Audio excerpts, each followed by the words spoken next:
ஓம் அகத்தீசாய நம. ஓம் அகத்தீசாய நம. ஓம் அகத்தீசாய நம. வாழ்வில் தெரிந்தவன் பொருள் வரும்போதே நற்காரியம் செய்து கொள்ள வேண்டிய உணர்வு வரும்.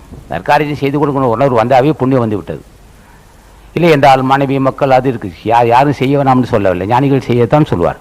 மனைவி மக்களே வச்சுக்க, உனக்கு நான் பொருள் உதவி செய்கிற நோக்கம் என் திருவடியை பற்றிதால் உனக்கு செல்வத்தை தந்திருக்கிறேன், வறுமையில்லா வாழ்வு தந்தேன், உடல் ஆரோக்கியம் தந்தேன், ஆந்தி ஸ்திதிகளை சிறப்புரை தந்திருக்கிறேன், ஏழை எளியோர்பால் கருணை காட்டக்கூடிய தெய்வம் தந்திருக்கிறேன், வருவதற்கு முன்னே உணரக்கூடிய அறிவு தந்திருக்கிறேன், உன் குடும்பத்தில் எந்த அகிர் பேர் நடக்காமல் இருப்பதற்கு அருள் செய்திருக்கிறேன், பண்புள்ள புத்திரபாக்கி கொடுத்திருக்கிறேன், தகுதியில் நட்பை உருவாக்கி தந்திருக்கிறேன், சான்று நட்பு உனக்கு நான் தேடி தந்திருக்கிறேன்.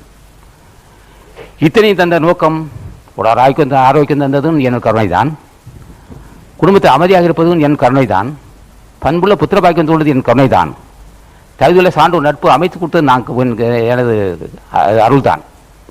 நீ நூல் படிக்கிற அல்லவா, திருமந்திரம் திருக்குறள் அருள்பா, அதை புரிவதற்கும் நான் தான் அருள் செய்திருக்கிறேன், தொடுதற்கும் அருள் தந்திருக்கிறேன், பெரிய நூல் அது தொட்டு வணங்கிதான் படிக்க உணர்வு தந்திருக்கிறேன், ஒரு பணிவு தந்திருக்கிறேன். நீ பணிவாக நடந்து மற்றவரிடம் பணிவாக நடந்து கொள்வதற்கு நான் கொடுத்த அறிவு இல்லை என்றால் அப்படி தலை நம்பிருக்கிறேன். எல்லோருக்கும் பணிவு வேண்டும். நம் வீடு நோக்கி ஒரு இடம் பணிவாக நடந்து கொள்கின்ற பண்பு வேணும் என்றால் நான் கொடுத்த அறிவிடாது.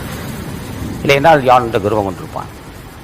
எங்கே ஒருவனுக்கு யான் என்ற கர்வம் இருக்கோ அங்கே வினை பாவத்தை சூழ்ந்திருக்குன்ற அர்த்தம். பாவம் மிகுதியாக இருந்தால் தான் தலைநம்பி இருப்பான். யார் சொன்னால் கேட்க மாட்டான்.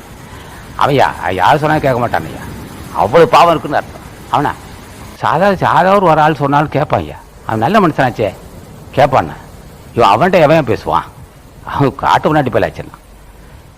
ஏயா இந்த மாதிரி காட்டு மனிதனை காட்டு மிராண்டி என்று சொல்லுகின்ற அளவுக்கு என்னையா குணக்கேட்டுனா.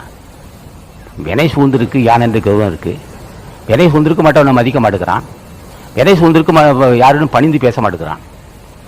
ஒருத்தனை பணிந்து பேசுகிறான் என்றாலே நல்வினை உண்டுதுன்ற அர்த்தம். நீ யார் என்ன சொல்றது, யார் எனக்கு அவள் பிரியாமன் சொன்னான். கல்வி கற்றதே பணிந்து நடப்பதற்குத்தான் என்று அறிகின்ற அறிவு வந்தாவே புண்ணியம்தான்.